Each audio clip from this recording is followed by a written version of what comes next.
Okay, so we want to simplify these three logs by applying the log rules. All right, so for number one, first things first, you see you have an exponent here, and the first log rule you can apply is the power rule for logs, which says you can bring your exponent down to the front and it becomes multiplication in front of your log. Okay, so we're going to do that one little step, and we'll have a 6 multiplied by log of the fraction 6 over 5. Okay, and then we have a quotient, the log of a quotient, and we can separate that as the subtraction of two separate logs. So now we have 6, which is multiplied by, I have to use parentheses here, brackets, log of the numerator minus log of the denominator. Okay, so that's an application of the quotient rule for logs. And at this point, depending on how your teacher wants you to leave your answer, you can leave it like this, or you can distribute the 6 back and it becomes 6 multiplied by the log of 6 minus 6 multiplied by the log of 5. Okay, so either one of those three answers should be acceptable. All right, number two. Similar but different. Okay, so we have a quotient. We no longer have the 6 on the outside here, right? So the 6 is now attached to the y. So we treat this problem very different. Okay, so we have log, all right, we have the quotient. So we have log of x minus log of y to the 6th power.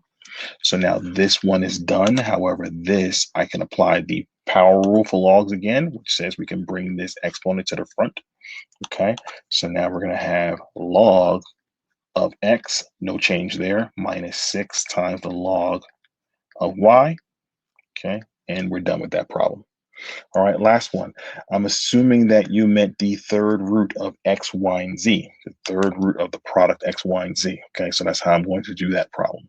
So I'm going to rewrite the third root as a fractional exponent. So hopefully you learned about fractional exponents and how they relate to radicals. So log of x, y, and z raised to the 1/3 power. That is the same exact thing as the radical, except it's written in fractional exponent notation. And the reason why I did that is so I can apply the power rule for logs, which says I can bring that exponent to the front and make it multiplication. So now this becomes 1/3 times the log of the product x, y, and z.